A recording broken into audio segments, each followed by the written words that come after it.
बिस्मिल्लाहिर्रहमानिर्रहीम। अस्सलाम वालेकुम। 7th क्लास, कैसे हैं स्टूडेंट्स?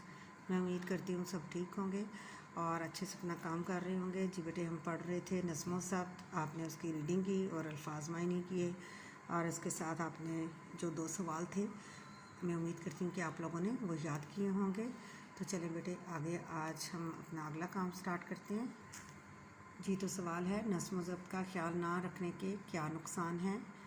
जवाब है इसका, नज़्म व ज़ब्त का ख्याल ना रखने से ज़िंदगी नाकामी का शिकार हो जाती है, यानी इंसान नाकाम हो जाता है और उसको कामयाबी नहीं मिलती।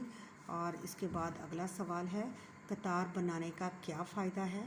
जवाब है इसका, कतार बनाने से बेजा बहस, लड़ाई और बदनज़मी से बचा जा सकता है, क्योंकि अगर हम कतार में ना जाएं, कहीं भी जाएं तो लोगों का हजूम हो जाए और उससे फिर आपस में लड़ाई झगड़ा होगा और बदनज़मी होगी।